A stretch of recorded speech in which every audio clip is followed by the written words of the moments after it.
Welcome to Green and Gold FC and a happy belated November 16th to those who celebrate, or happy holidays to the AFL fans out there. Don't want to cause offense. We have a special national second tier dedicated episode.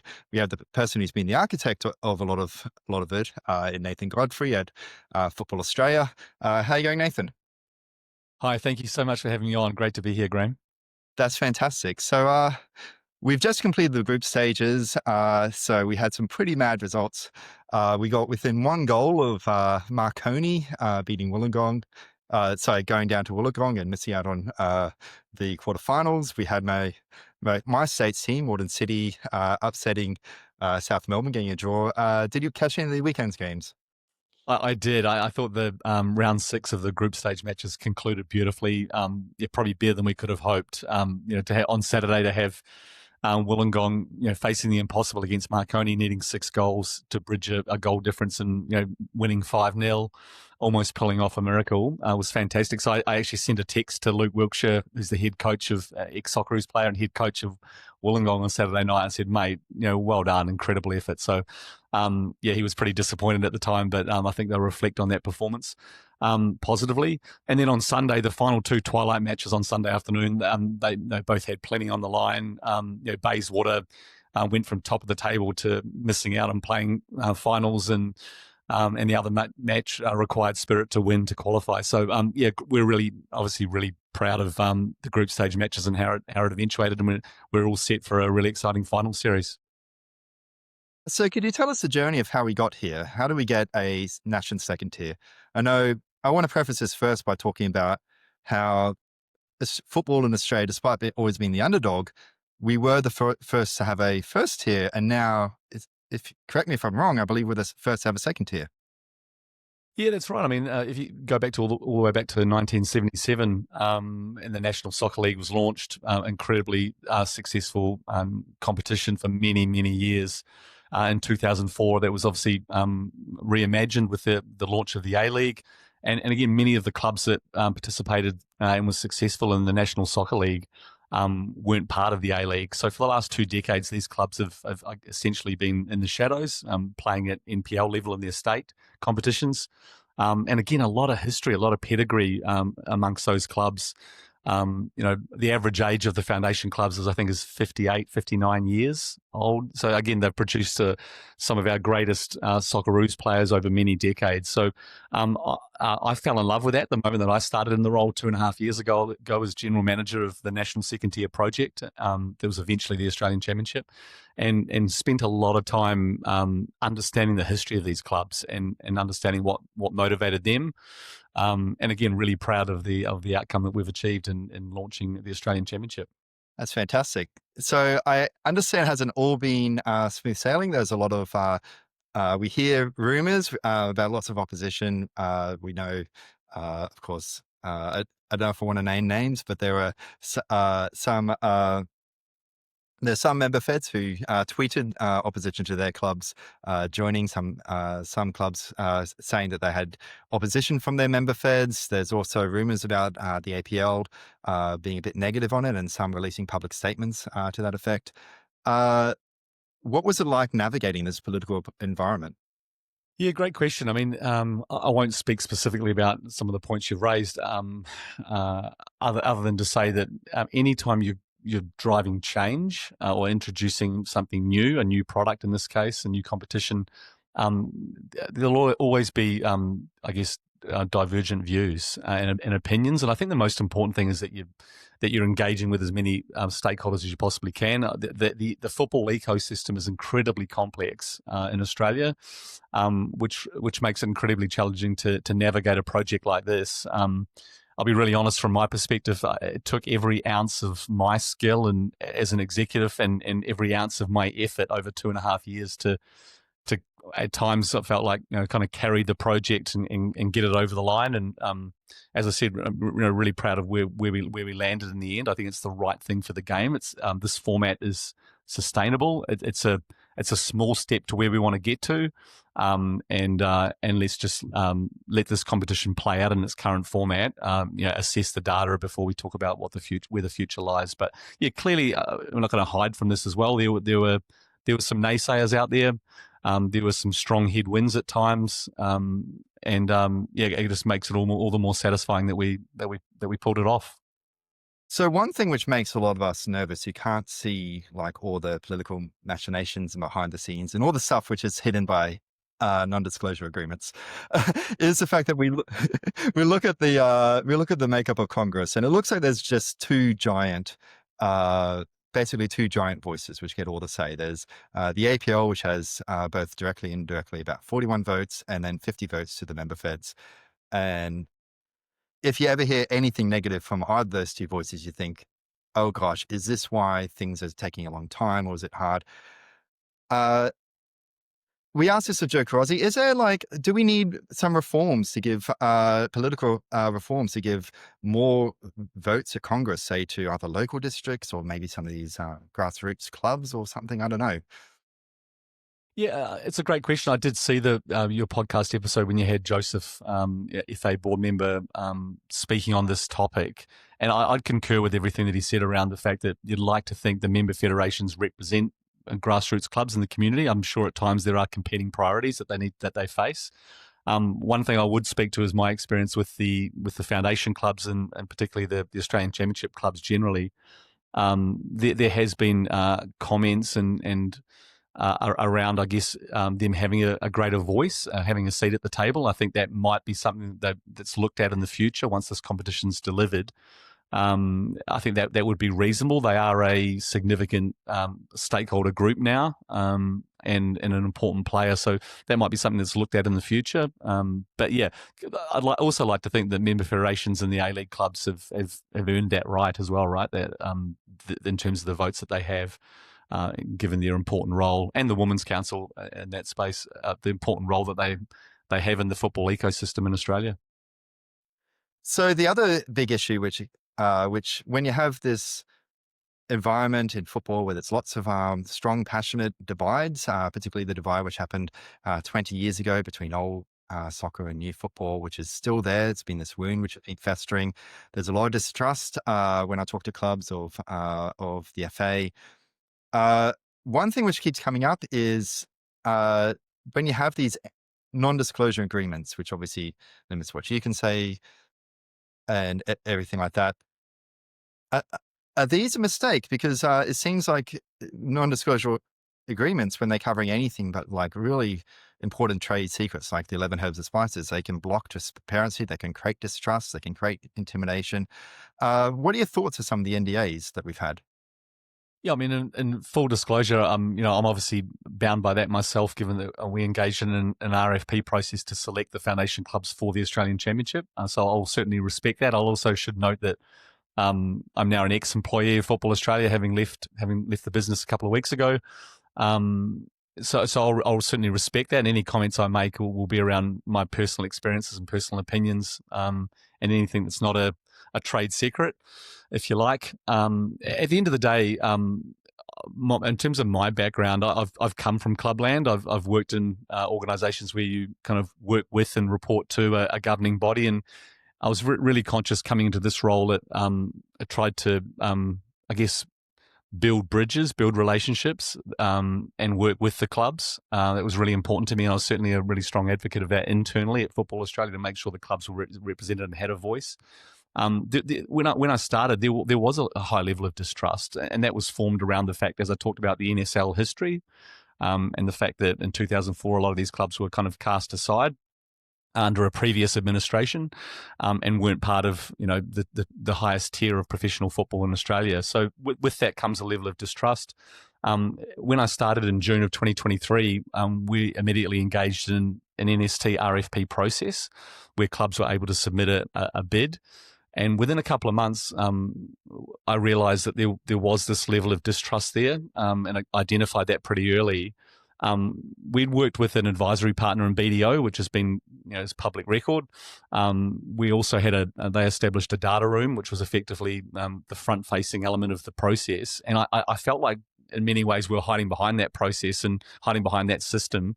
And it wasn't until kind of, I remember late August, there was had a kind of half day that I set aside. I'd spoken to our CEO at the time, James Johnson. I said, look, I think we need to hit the phones. And I just sat in a room for 5 hours and I called every single club and had a long conversation with each of the club presidents and CEOs around our intentions for the national second tier, and just the need to start building trust and building that relationship. And I think that was the start, that was the catalyst for the work that we did throughout 2024 to remodel the competition and eventually launch it in late 2025.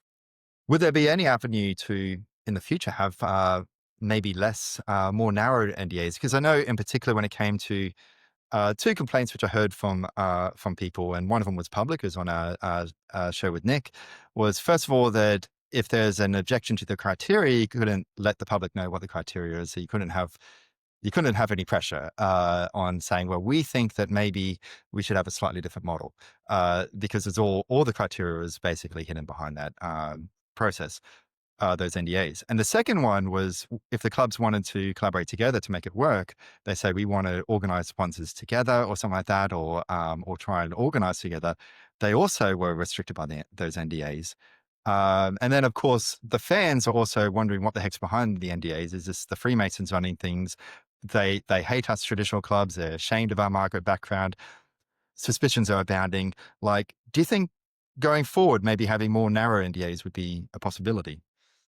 I genuinely don't think so. I think there's a lot of noise around the RFP process, and at the end of the day, it was a confidential, competitive bid process, and it needed to be upheld in terms of any scrutiny from external forces. And I believe it. We made every effort to do that. To be really clear, that the clubs before they engaged in that process had to submit an EOI. And again, I'm not talking about anything private here, but there were, I think, 32 clubs that, again, this has been reported publicly, 32 clubs that submitted an EOI. So those clubs did that knowing full well that they were engaging in a process, and they knew what that process was and what the criteria was and how we would evaluate their bids. And then we engaged in the process. Were there times where the clubs were communicating with each other? Absolutely, of course, we were aware of that, and that's to be expected in the football ecosystem that exists. We don't expect that they were sharing confidential information. At the end of the day, as we said, it was a competitive bid process, so it wouldn't be in their best interest to do that. But yeah, I'm really comfortable with the process. I thought it was incredibly robust. As I said, we had BDO as acting as our primary advisory partner. And it was a really robust and thorough process. There were obviously a lot of technical elements we were looking at around these clubs, and also a lot of financial elements, but they were both really, really important. We're trying to launch a professional competition. At the end of the day, we need to make sure that we ticked every box. So let's talk about some of the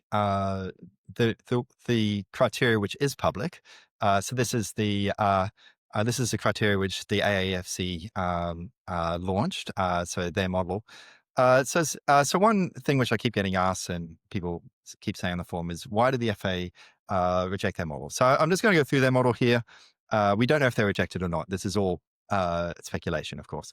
So the model here is they had about 11K per match. And so when I look up flights in one night hotel between Everett but Perth, that seems to be about right for about 20 to 22 people. So I guess that's how many they're thinking of traveling. So they're also looking at 250K of marketing for the entire competition. So that comes to, if you have home and away, that comes to about 20K per club, 800K for admin, and 400K for production costs. Which comes, if you add all that, that comes to about 200K additional costs on top of their operating costs for running an NPL. And allegedly, the 30 clubs which signed the AAFC all claimed that they could handle this and they could do a home and away reasonably soon under that particular model.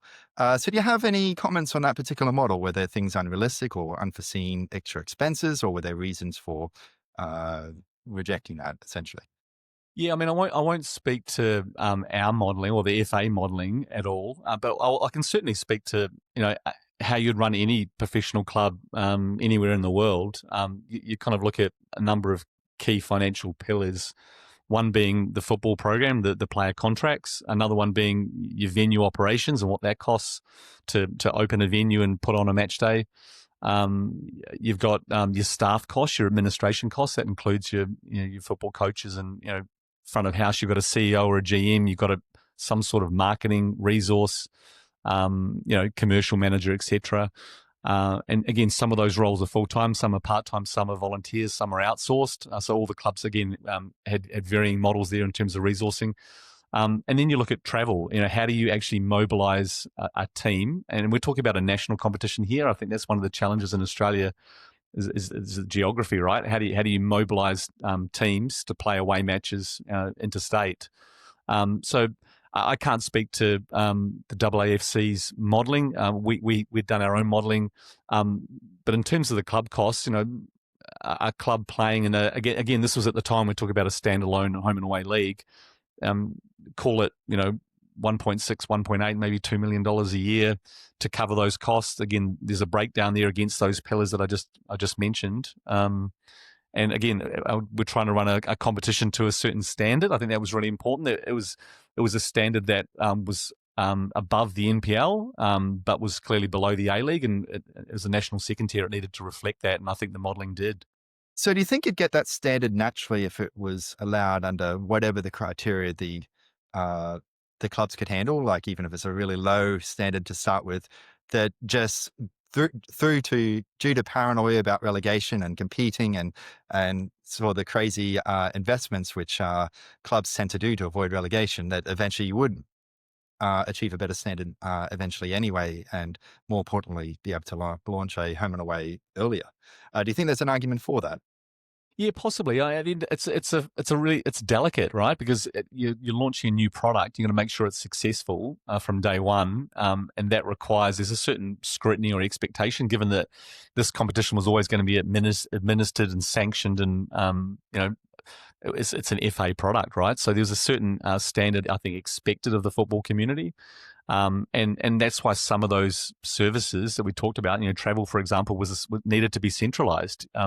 You decentralize things like that to the clubs, and there was a conversation around that with the clubs saying, like, let us organize our own travel. That carries a significant risk, and I as I said, I stand by the modelling. I think it was required, and again, it's been well documented around the bank guarantee. That's public record, public information now. That was, I think Joseph talked about this in a previous episode. There were two elements to that, and it's probably got too much attention, to be fair, because there were other financial criteria the clubs needed to achieve outside of the bank guarantee. But effectively, it was, as Joseph said, there needed to be a little bit of hurt there. I'm quoting him directly there. One, we needed to understand which clubs were serious. Are you actually serious about wanting to play in the national second tier? And secondly, have you got the financial means to find a bank guarantee? And again, there's different methods. You can find a single individual who's going to make that contribution on behalf of the club. A donor, a senior figure within the business, or is it a group of like-minded investors who want to contribute to a fund, and that's how they generated a bank guarantee, and all of those models were open to the clubs. But at the end of the day, if we're talking about a cost base per year to play in this competition of, call it circa 1.8 million a year, we're only asking them to find around a third of that in terms of the bank guarantee. So we felt like that demonstrated financial viability, and that's why that was part of the financial criteria. It wasn't solely the financial criteria. It kind of upset me at times that there was this kind of view that the clubs were kind of it was just a pay-to-play model. It wasn't the case at all. There were other financial criteria that we looked at, that a lot of due diligence that was done around audited financial statements and future financial forecasts, and again, BDO supported that process, and the bank guarantee was just one element of that. So one thing, obviously, the criteria is, again, behind these NDAs. So one thing which was confusing to me was, how does a club apply for the RFP process if they don't know if they're compliant? Because we have, obviously, they'd know about the bank guarantee, so they know whether they have that money or not.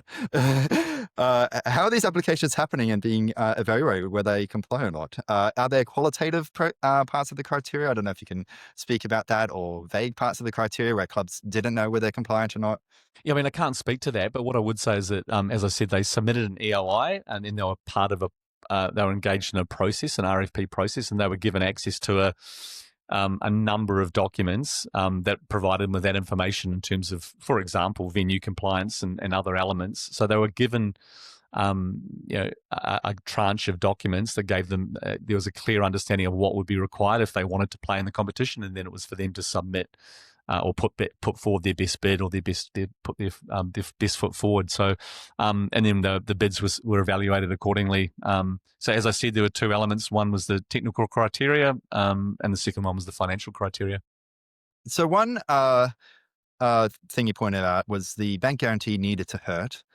But something which hurts maybe even more than money, but could I also was quoting prevent. Joseph there, just to be clear. I was quoting an FA board member who made that comment on your podcast a few weeks ago. But yeah, I certainly concur with his comments there. Yeah. So there's other ways to make things hurt, which doesn't potentially delay a home and away, which also probably just as big a incentive. Like for example, if you had a club say fold and say not pay players, which actually even though it's consensus amongst economists that you should have promotion relegation not as a policy but as the policy, even they'll acknowledge that, yes, until you get the system of promotion relegation working for a number of years, so the PFA or player unions can do something to negotiate some stability within that system, you will get shenanigans like players not being paid or something like that.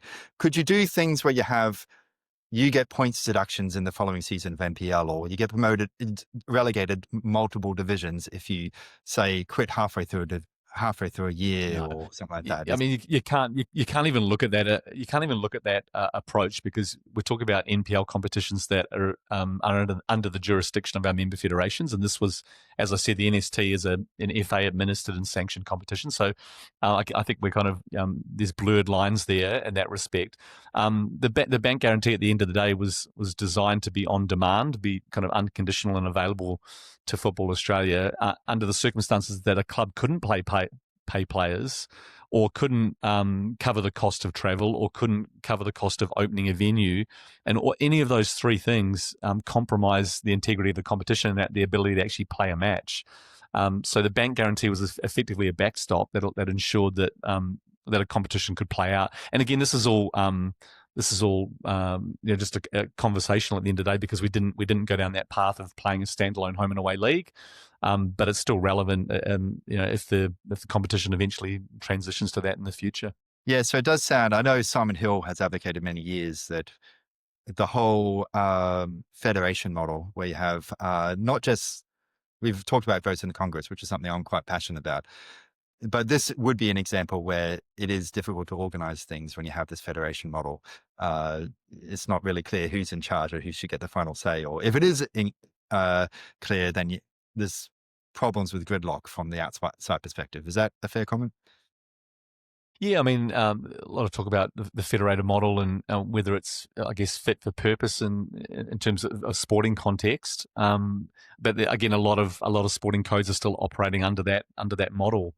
Some sports have transitioned to kind of a one management model, where there's the governing body, at the end of the day, has employment contracts with executive officers in every state, and maybe there's an elimination of governance and I guess an alignment around strategy, which makes it a little bit more efficient. And there's other organisations or other sporting codes where that's a lot more challenging to implement. So, it is what it is at the moment. I think at the end of the day, as long as you're any leader in any position that they hold within that particular sport, you understand that you're only a custodian or a guardian of that sport. You want to make sure you hand it over in a better place than you found it, and also making sure that you're respectful of the constitution that you're ultimately acting on behalf of. And at the end of the day, I think that's been a really key part of Football Australia's administration leadership, is a clear message that everything we do is about the game. Making sure that decisions are firstly made in the best interest of the game.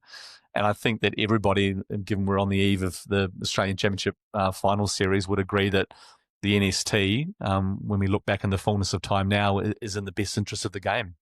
And it will only continue to grow in the future, which is great. Absolutely. Would love to see the impact on the Socceroos in the future. And of course, from a selfish perspective, the Brisbane Roar, whether that means in a future promotion relegation fight, or whether that means getting new players, or having a place to go if we go through hard times. Yeah, so the final part, when we talk about the history of the NST, getting SBS was a heck of a coup. We might even get On the Ball back. That is really hitting my nostalgia buttons. I saw I saw some of the old On the Ball hosts talking about it. I've seen them at the games as well. Could you give us some of the story there? I know that that's also, you poor thing, up to your ears in NDAs, and there's stuff, even good stuff here is confidential. So could you give us some of the story here behind getting SBS? Yeah, I mean, it's not even wrapped up in an NDA. This one, I mean, it's obviously an active, commercial partnership between Football Australia and SBS that I'll fully respect. But what I will say is that from the moment we met with SBS, I recall flying into Sydney. We went over to North Sydney and met them at their office. The team, led by Ken Shipp, as head of sport, were wonderful to deal with. They understood more than anyone the history of these clubs, and that the whole piece around the storytelling potential of these clubs, and again, just shining a light back on these clubs again after kind of 2 decades in the shadows. I walked out of that very first meeting that we had with SBS and just felt really good about the connection, and them understanding. Obviously, we were pitching the model to them at the time and the brand to them at the time, and they just got it. And obviously, we met with a lot of other prospects and went full circle. And again, a lot of people talk about the fact that all 55 Australian Championship matches are live and free to air, but it's actually the work behind the scenes, the marketing support that they've provided us to make sure that when you've got a startup brand, which is what this is, that they're fully invested in growing that brand together. So wonderful to have them on board for at least 2 years, really exciting. That was one element of the role. I was obviously heavily involved with the commercial team led by Tom Reichbeth and Dave Edwards, who leads our broadcast and media rights. They were both fantastic to deal with. True professionals, and really enjoyed the, I guess, announcing that partnership. It was months and months in the making, and the clubs were pretty excited about it as well, which is good. Yeah, and one thing which really excites me about SBS is that, I mean, they're in a big chunk of Johnny Warren's book, right, about how their interests, their mission statement is not just commercial. Their mission statement meant, through a chain of events, that they were basically evangelists for football in this community. They're advocates. And so is there any hope that they could advocate for this competition to do really well, to expand, to go beyond just a commercial interest in this sport? In this Yeah, I particular mean, competition. Yeah, I mean, at the end of the day, again, this is public information. It was in the media release, but they've obviously got an option to extend beyond the 2-year commitment. And you'd like to think that was certainly the intention was for them to be involved in shaping the future of this competition in whatever format it's played in. So, certainly they'll have a voice, I'm sure, and rightly so. They've got a lot of experience to provide. But again, the data will determine that, and we need to wait till the end of the first year of the competition and make sure that there's a really thorough debrief with the clubs and with all key stakeholders, and then look at making improvements for year 2, and then again at the end of 2026, you sit down and say, what does the future look like? So I'm sure that work will happen in the background next year, but in the meantime, we should be celebrating that partnership because it's significant, and it's the really small things that a lot of people don't see. They've dedicated a multilingual podcast. They've got the football matches being broadcast, in Macedonian, Italian, Croatian, Greek, talking to those communities, which is wonderful. It's all the small things that sometimes aren't announced in partnership announcements or in media releases, but that's really important in terms of engaging every corner of the football community.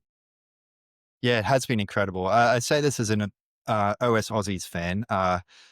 There's been so many times when an overseas Australian will play in a second tier, and it's just so hard to find a way to watch them. These are football powerhouses, and yet because of SBS, and we're so grateful for that, that we are able to see every single match free to air, plus pods during the week, as you say, and social media content. It feels like the sort of coverage that you get for some European first tiers. I'd say that it's been better than probably the Danish first division, for example. There's a lot of Aussies there, and so I follow that quite closely.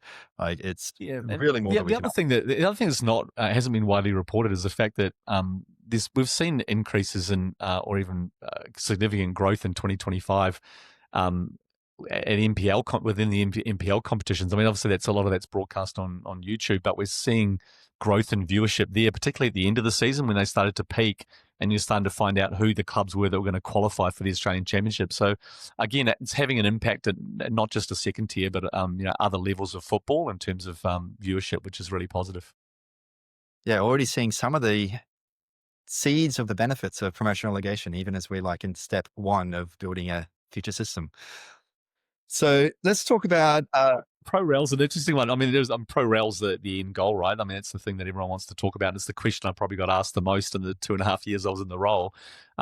You'd like to think there's an element of that. I mean, you talk about this competition model in its current format is it's probably a hybrid model. It's not a closed model. It's an open model. 8 of the teams have to qualify on sporting merit. So that has an element of kind of pro rel, and it might be that in 2026 we see different clubs represented on the national stage playing in the Australian Championship, and ultimately the cream will rise to the top, right? So we'll see which clubs are able to do a good job with their social media and their comms and their match day operations and commercial sponsorship growth, etc. So the clubs that take this opportunity seriously will be the clubs that see the full benefits longer term. So let's move on to the present of the Australian Championship after covering the past. And I'll take a quick break from all the politics of it all. Let's talk about some of these teams. In your years watching them and dealing with them, what do you like about them? Yeah, I mean, I'll talk about the 8 foundation clubs. It's probably easier. I mean, each of them have specific nuances and unique characteristics that define them. A lot of that's built around their migrant communities and how they were formed. But they're more than that now. They're all future focused, all seeking growth, all very grateful for this opportunity, and all fully committed. I can't stress that enough. I say that with full conviction that the senior leaders in those clubs are fully invested in this competition and in their clubs. That they all have strong commercial bases. They all have passionate fan bases.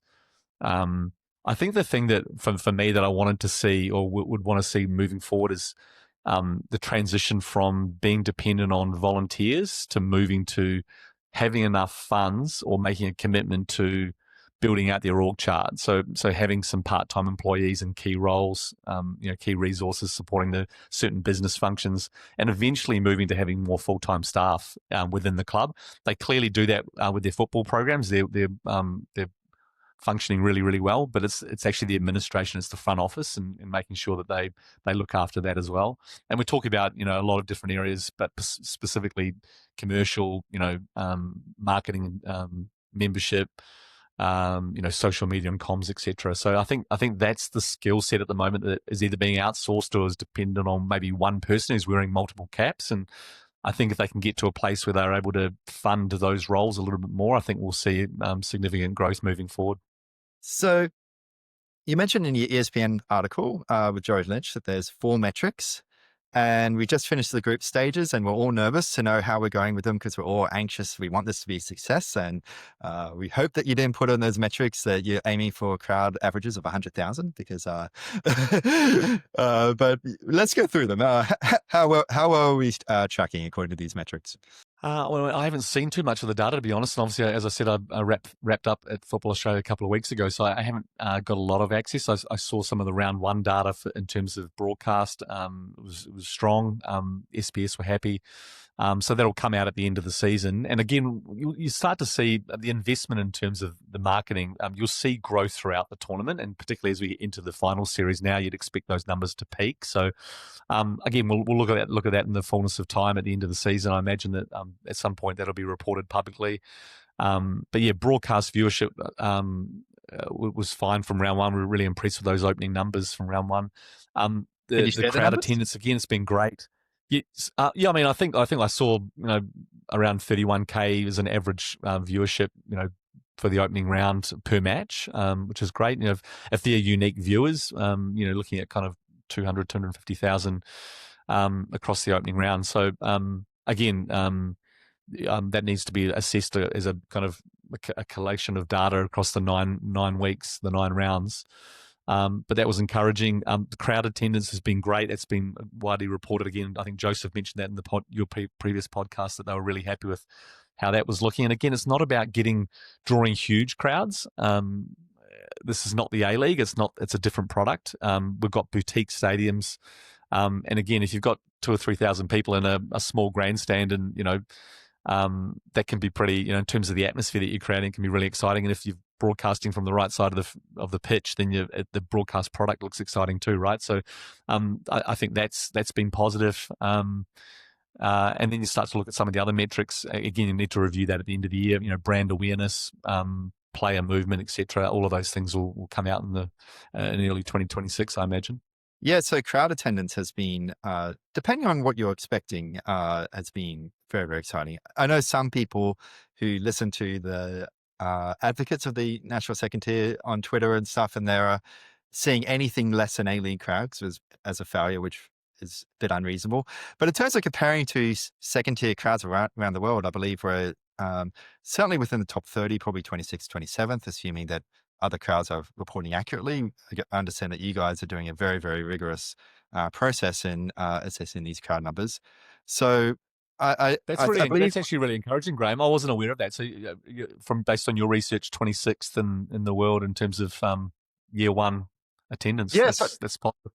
Yeah, so I looked at the rankings, the global rankings.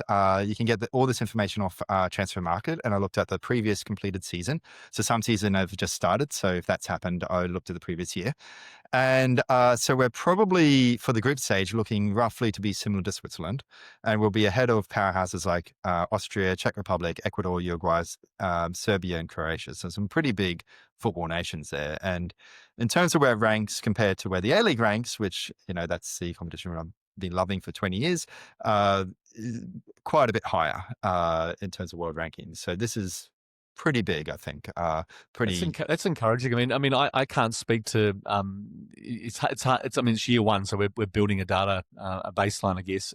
But the clubs were kind of telling us in the opening rounds that they're all reporting kind of 200 to 300% increase on the average NPL crowd attendance, which is positive. I think one of the areas where you'd love to see growth moving forward is, instead of being so dependent and so focused on what that number is in terms of tickets sold and the crowd attendance, actually focusing on membership.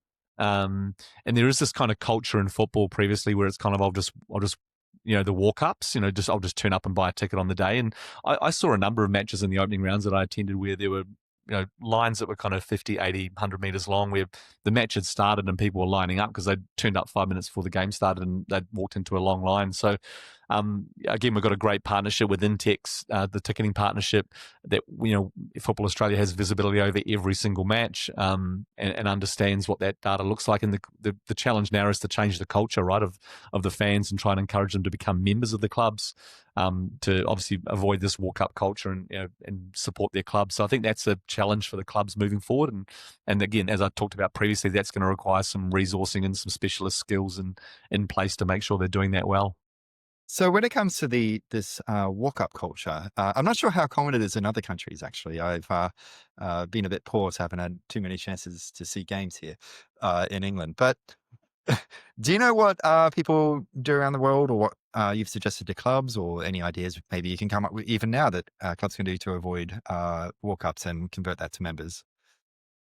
Yeah, I think it's probably it's supply and demand at the end of the day, isn't it? If you especially in a small stadium and you understand you have a capacity, there's an education piece and a communication piece around explaining to fans that if you buy a ticket during the week, then you can bypass that line and you can walk straight in, and maybe you have a guaranteed seat, and you have a more premium experience than turning up and risking GA ticketing, having to stand behind the goals as opposed to having a seat. So I think that. Again, this was year one. This is the baseline, but you'd like to think moving forward, the clubs will be a little bit more sophisticated next year. They'll certainly have a longer runway, particularly the foundation clubs, and being able to plan for those home matches and being able to work with the Intex team to make sure that they're ready for 2026. One thing I'd do, and maybe this is only semi-serious, is just make it, if you're a member, you get first in line for the food or the beers. Yeah. That's the other thing, right? We talk a lot about we talk so much about this number. What is your crowd attendance, and at the end of the day, you've got to look at secondary spend, right? So, how many of those people are buying merch? How many of those people are buying food and beverage? And again, all the things we've seen or heard from the clubs as anecdotal evidence is that food and beverage sales and merch sales have been through the roof. So yeah, it's one thing to have fans turn up; it's another thing to have fans spending money at your club. So yeah, and when you've only got 3 or 4 home matches, bearing in mind 4 of the foundation clubs will host the quarterfinals this weekend, and that revenue as the hosting club will go back to that club. You need to take advantage of that. You need to be really well organised and sophisticated in your match day planning to make sure that you can exploit that and commercialise that. So one criteria was number of youth minutes, which I can understand. People can have different views about it. If your number one priority is, of course, the Socceroos, that's one thing. If you're But, even not worrying about the Socceroos, I can imagine worrying about that from the point of view of transfers. Um, do you have any idea about how we're tracking on this? I see Max Court got called up for the under 17, so maybe we've already had one youth product come from the championship to represent Australia, which must be a big point of pride. Are we doing well? Is this something we can improve, or is this something which has been exceeding expectations again? What are your thoughts? Yeah, I mean, just for your listeners and the football community generally, I think it's important to note that we've transitioned with this competition. We've transitioned from a PPS system, a player point system, to PRPs, so the player roster principles. And those roster principles include a number of kind of regulatory criteria. One of those being that the squad of 23 players must include up to 5 under 23 players, of which 2 must be under 20. So every team, every club has to name a minimum number of underage players, youth players, and then they must have at least 3 of those players on the team sheet. So again, we're trying to encourage youth development, player development, and yeah, I mean that's a good example that you've shared. I'm sure we'll look at that again at the end of the season. The team will and review youth minutes, which I know was really important to Ernie Merrick when he was working at Football Australia. But obviously that flows through to all of your national teams programs, right? So and talent pathways. But also looking at player movement. How many of the players that have played in the Australian Championship will be picked up in the January transfer window? We'll pick up A-League contracts or contracts overseas. So yeah, let's keep an eye on that over the next few months. And again, that's another example of the competition being successful. The other thing I'd just speak to as well, we always talk about player development, but there's a lot of talk about a couple of the coaches playing in the Australian Championship, whether they're ready for stepping up to an A-League club, which is exciting. So there's coach development. The referee development is really important. So again, all elements of the football ecosystem are benefiting from this competition in terms of being elevated and being talked about, which is really exciting. One of the ones that's not talked about, but you'll see it if you follow the Australian Championship social channels, is just the cohort of media influencers, of social influencers that our team put together. So that's led at Football Australia by Carlo Casprian and Don Sutherland and the team. They've done an amazing job growing that channel, but more importantly, engaging in a kind of cohort of young media influencers who are doing a wonderful job. And again, that in itself is attracting a younger demographic to watch these games, which is really exciting as well. So any predictions for which one of them is going to be the next Les Murray? There's a few, to be fair. There's a lot of talent out there. But I will quickly share this story because I think it was a really special moment for me. But I was at the opening match, South Melbourne versus Sydney Olympic, and I was in the corporate function before the match, and I was lucky enough to bump into David Bashir.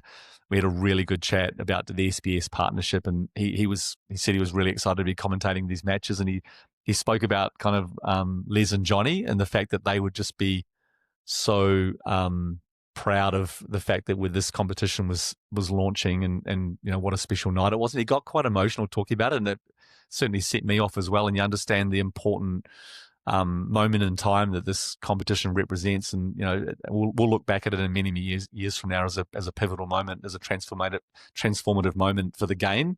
And to have someone like that, with his pedigree and his history and his respect for the game, to acknowledge those guys and what this competition would have meant to them, I think that was a really special moment for me.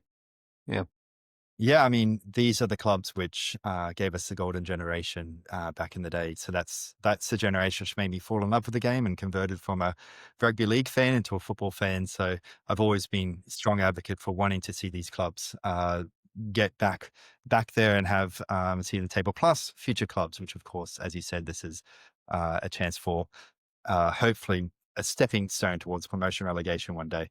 Let's move towards the future of the competition. So the big question everyone wants to know, and I want to preface this. So I read this quote from the self-made fan, and I've spent many years in fan communities on the forum and just like saw just what effect that had, the excluding the NSL clubs, and also some of the reasons given for why excluding the NSL clubs. And we don't need to go over it. We know that there is. We know there's history there. And one of those fans, Paul Mavrudis, was interviewed by the ABC. And he said a quote which is kind of heartbreaking to read, to be honest. He said, he talked about how hope is a bit dangerous. He says it makes you endure all the other miseries again. That's a frightening thing about it. With all, you know, and so there is cynicism. There is worry. Should we hope that we're going to get is this going to expand? Is it going to be here for a long period of time?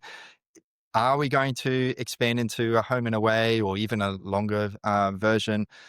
Is this hope dangerous? We have all these giant stakeholders. We have this history of fearing ethnicity. We see that occasionally pop up online as well, or the politics. What would you say to people like that who are in that boat? Yeah, I mean, it's been so many questions around, when are we transitioning to the next format? I just think we should celebrate the moment that we're in right now and the fact that we are playing in a bona fide second tier competition. Is it the format that everyone hoped for or expected? No. Is it a sustainable format? Yes. Um, and maybe the question is not when, but how. There's a lot of work that still needs to be done in the background around making sure that the lower levels.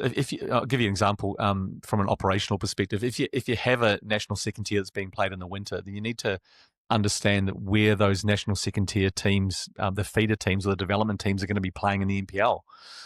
So that requires significant consultation with the member federations to make sure that they're comfortable with where those teams are playing and it's not impacting their competitions, their most senior competitions that are important to them and important to other clubs that aren't playing in the national second tier. So that hasn't been resolved. It's one of the benefits of the fact that the competition's playing in that October to December window at the moment is you have the ability to kind of stretch into the summer and it aligns with the A-League, or you can move into the winter and align with the NPL. So again, it's probably more the how and the mechanics of embedding this within the football calendar. Also, is it a separate standalone league and you continue to play this kind of Champions League format at the end of the year, or is it the Australian Championship transitioning to a standalone league, or is it two separate competition products? Again, none of those things have been decided, but it's probably more the how for me rather than the when. And I spent some time earlier this year over in Tokyo. I was very fortunate to meet with the Japanese Football Association, the JFA, and I met with the technical director there. And I just wanted to tap into understanding their history and how they built the J League. And it's a model that obviously we'd talked about a lot internally. In terms of J1, J2, J3 league, you've got 60 clubs across 3 tiers playing professional football, and there's pro rel. That's the holy grail. We're at the very start of our journey. It's going to take some time, but at the end of the day, I think we should celebrate this step. It's a really important first step, and let's have a look at the data at the end of the year, at the end of 2026 as well. So 2 comments on that. So the fact that you're saying how does make me think that there must be optimism that this is going to be around for a while and that it is going to expand once we figure out the how. It's not an if rather than how is a better word, right? And then Well, secondly, Joseph made this point. I concur with what Joseph made, a comment he made a few weeks ago. And this is the view of the Football Australia board, I'm sure, if Joseph's making this statement. But at the end of the day, the clubs will tell us when they're ready. They're playing in this format now. They need to get used to playing, from a player perspective, get used to playing more matches in a season. They're playing on the national stage. It's testing every element of both their football program and their operations, their administration. And the clubs will tell us when they're ready. And initially, we need to look at making sure that, most importantly, that they're profitable, which is why we created a model where 52 of the 55 matches, are dependent on the clubs. They're responsible for hosting those home matches. All the revenue generated from those matches go back to the clubs. And again, they need to commercialise those matches, ensure that they're demonstrating that they're profitable, and then there's going to be a desire for them to continue to play in that competition. And then we can start to have that conversation. But for me, I think the clubs will drive this. Like they're going to at some point put their hand up and say, "We're ready. We're ready now." But yeah, let the data. The data's going to win that argument at the end of the day. So the other comment I had when hearing that is whether we should keep this or whether we should have a standalone home and away. And it feels to me that back in the day when we had the NSL, we had this weird ad hoc promotion relegation. It's really, really hard to do a fair way in which and how to decide which teams go up and which teams go down with 8 teams in the state leagues, right? Uh, and it feels like this is a way which you could easily keep. Like if you are going to step towards promotion relegation, that feels like a vital plank that you need, even when there's a home and away league. I mean, this seems to be the only fair way to do it. With if the home and away has a standalone leagues and you set up the NPL system, how do you decide which ones get promoted or relegated down to? Yeah, good question. Yeah, I think at the end of the day, again, we're on the record as stating this to clubs and to other stakeholders. The priority at the moment is expansion and growth before you start looking at promotion relegation. And as I hinted at, I think the model that we've landed on, this format, this competition format, there is an element of promotion relegation anyway, because this is open to every NPL 1 team in every state to potentially, if they're good enough and they line everything up and get organised and they're successful, that they can play on the national stage and shape the future of their club history. So and I genuinely believe that next year we'll see other clubs in those states where they have to earn their place on sporting merit. We'll see other clubs represented, which is great because they're part of that Australian Championship story. And in fact, I've already spoken to clubs that finished second or third in their respective state competitions who phoned me and they were like, what do we need to do to make sure that we're finishing top next year and we're playing. So that's the mindset, right? And a lot of this, the introduction of the NST, and I think this was lost early on, is that this actually requires a shift in mindset, right? Everyone's going to elevate their standards. There's more of a focus on professionalizing your not just your football program, but your administration. And actually over time, rising ships, right? So you'd like to think that, the mindset shifted. People understand that this thing's real now. It's no longer a concept. It's tangible, and they all want to play in it, which is great for the NPL competitions and for the member federations, and it's only going to be good for the game of football in Australia. Yeah, it's interesting. You talked about a sustainable competition, make sure everything's profitable. One thing which Roger Noel pointed out to me was this thing called the hysteresis effect, where often, clubs which are too small, can get promoted and they can even run a loss that year. Their revenue goes up, but their expenses go up more. And see how these clubs which aren't ready. But then the question is, how do you find clubs to be ready? And actually, the funny thing is, and this is a chicken and egg problem, you end up with promotion relegation being how you get that the clubs to be ready. Because what ends up happening is when they get promoted, their revenue goes up. Sure, their expenses go up more. They can't handle it. They get relegated again. But then their revenue stays almost the same level as it was when it was promoted. And I guess the question is there any chance that you'll look at some of the data or see whether like some revenue sustains as they get down to NPL level next year or something? Or is there any chance where Football Australia might look at a more aggressive risk-taking approach and trying to, if they can't find clubs which are ready through the current model, that they might say, well, let's see if we can use promotion or relegation to get clubs which are maybe can handle it for a year and start to build themselves up through promotion and relegation over the years.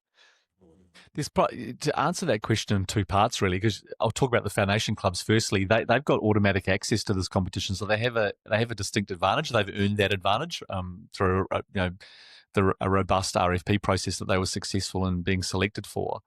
But they have automatic access, so they can prepare accordingly. And again, they're already reporting kind of 30-40% increase in sponsorship in year one, and that'll only go up next year. And the fact that they know who the broadcast partner is now, and those brands are getting significant exposure, free to air. But if you look at the other 8 clubs that have qualified as well, I've talked to a couple of clubs. If I was sitting in one of those clubs, there's a view, we're not going to find out if we qualify until kind of a month or 6 weeks before the competition, and it's not enough time to prepare accordingly. I'd be out there, particularly the ones that have played in the Australian Championship this year, selling the fact that they were part of the inaugural competition. They were part of the Australian Championship, sharing a lot of the data that again will be accessible to the clubs, with prospective sponsors and again government and other partners and council who may want to work with them. And at the end of the day, putting partnerships in place, and there only has to be a trigger clause in there that says if you qualify on sporting merit for the 2026 Australian Championship, if you win your NPL competition, then these contracts trigger, right? So the work can be done from January. From January 2026, those clubs, particularly the ones that have already played, can start sitting down with sponsors, and they're having very different conversations now. They're no longer NPL clubs. They're NPL clubs that are playing on the national stage, or they're legitimate Australian Championship clubs. So they're very different conversations that you're suddenly having, and all of a sudden you're attracting different brands and different sponsors. And I think the clubs that do that well and understand that will take advantage of it, and that's what I look forward to seeing in the future. So just a final question. What can fans do to help the championship become a home and away and push towards promotion, relegation, and home and away, second tier, all becoming reality in Australia, not just things that we dream about on Twitter and on our forum? Yeah, good question. There's probably 2 key elements. One is become a member of your club. So, if you really care, it's not enough to come to a couple of games in a season. Actually, pick up the phone, contact the club, say, I want to become a paid member of your club. And that's not just involved in kind of turning up to matches, but that might involve coming to the AGM and having a vote and having a say and being more involved in club operations. The second piece is just engaging in social media, sharing social media content, trying to bring in more fringe fans. All of our data showed us that the avid football fans in this country deeply care about the Australian Championship and deeply care about these clubs. The challenge for the clubs now is to build the next layer of the fan, which is fringe fans, fans that maybe follow a bit of football. Maybe they have a team overseas, but they don't have a local team. Maybe they used to follow football, but they don't anymore. Maybe they used to go to matches with their parents and they haven't considered taking their kids. And again, that's that intergenerational connection we'd like to see clubs start to tap into a little bit more. So yeah, for me, it's the 2 elements. One is fans becoming paid members of clubs. And the second one is just engaging in content, engaging in comms, and trying to help attract fringe fans, people that aren't so rusted on in terms of their support for a football club. So thanks so much for joining us, Nathan Godfrey. I believe you are also have agreed to do a bit of a Q&A on our forum. Of course, we all have to respect his NDAs and confidentiality agreements. So that'll be on greenandgoldfc.com. We're also on Twitter, Spotify, and YouTube. Please hit that like and subscribe button. Until next time, I hope you have a happy November 16th. But that's all we have time for this week. It's bye for now.